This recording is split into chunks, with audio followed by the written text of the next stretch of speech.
Hello and welcome back to the third season of What's in a Story, titled Narratives of Nature and Environment of South Asia. I am Lopamutra Moitro, and in this podcast I read the stories from my books as an anthropologist, writer and translator working with popular culture and heritage of India and South Asia.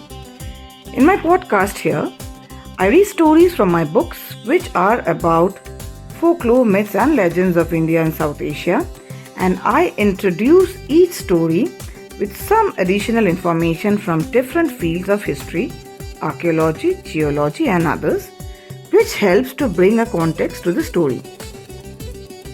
However, it is also important to mention that the information should be studied well and understood within specific socio-cultural, religious, political or historical contexts. Most of these stories from folklore took shape across a wide range of time through centuries. And over a period of time, many features and aspects were added to the narratives, giving the shape that we come across in present times. Thus, before taking these stories as historical proof, one should be careful enough to analyze the historical context of the essence of each story.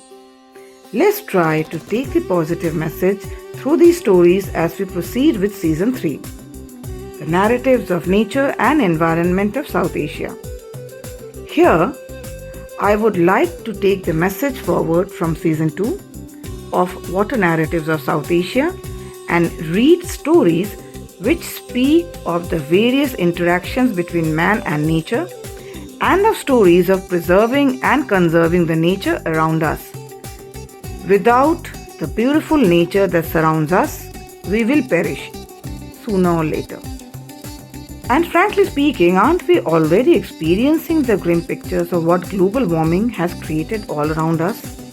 Say, like rampantly cutting down trees, creating havoc across river banks and deltas, or the horrific littering of plastic waste on river banks and beaches, which has only resulted in destroying flora and fauna and choking up so many aquatic lives around us, destroying green covers massively to build concrete structures, polluting fresh water, creating a shortage of drinking water, and the list just seems to go on and on. However, fortunately, many people are also working tirelessly to combat the situation. But it just never seems to be enough. We have already lost a lot of valuable wealth, and it's time to listen to the clarion call, for there is only one earth, and that's all we have. Here's wishing a positive thought is shared through each story of this season, the third season of What's in a Story, titled Narratives of Nature and Environment of South Asia. Follows the story of the next episode in Season 3 of What's in a Story.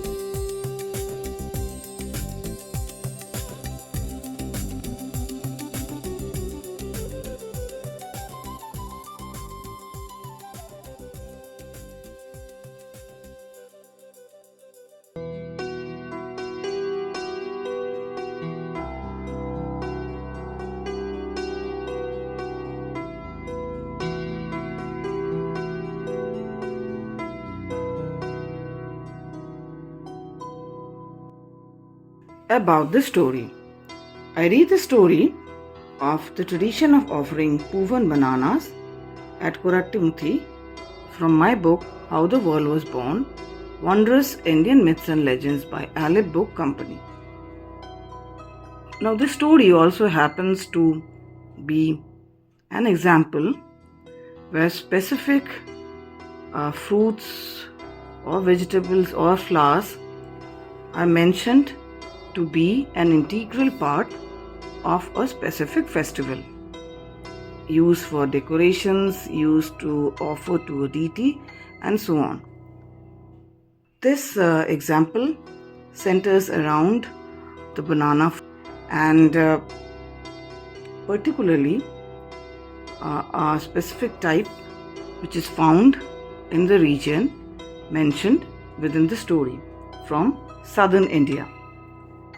The shrine, a very important one from Kerala of Korattymuthy, is a very busy travel destination for many believers.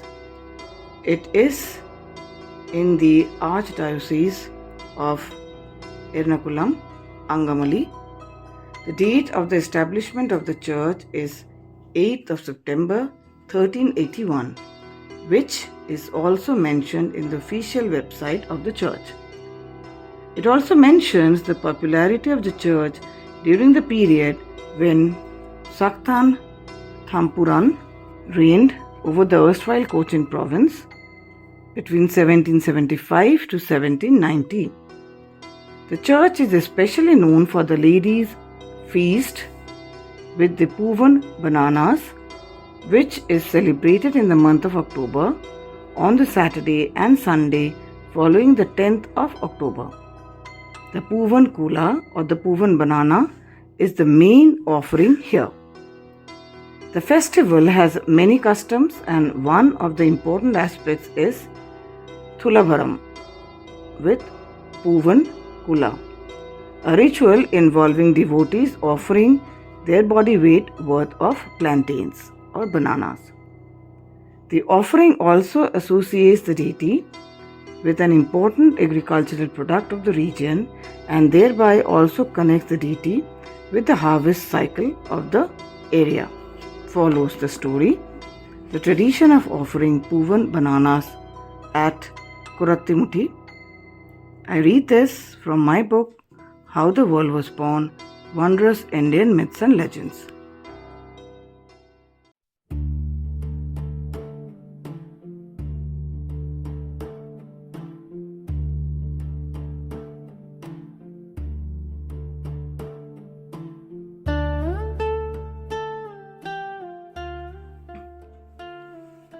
The story. The tradition of offering Poovan bananas at Korattymuthy. Korattymuthy is locally known as Hail Mary or Mother Mary of the Syro-Malabar Catholic community at Koratty in Kerala. Also known as Our Lady with the Poovan Bananas, Poovan Kula Mata. The shrine is famous for its annual feast with the Poovan Kula, a special plantain which is offered to the deity. A popular legend speaks of the beginning of this offering. Many years ago, a devotee of Korattymuthy was travelling to the shrine from Mellur, which is a hamlet around 10 kilometers away from Koratty.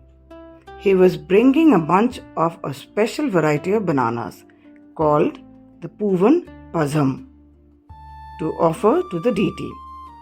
When the devotee reached Muringur, a rich landlord stopped him on the way. This landlord was supervising some work which was being done in his vast field. When he saw the devotee walking with the special bananas, he wanted to taste them. However, the devotee said that the whole bunch was for offering at the shrine. Unfortunately, the landlord did not like the refusal and forcibly plucked 2 bananas and ate them.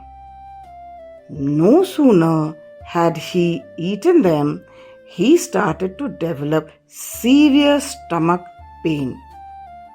The pain increased and doctors were called for, but no medicine could cure the man. Finally, it was advised that he should repent his misdeed and make reparations. The landlord immediately made arrangements and donated half of his land as an offering to Korattymuthy, and soon his stomach pain also disappeared.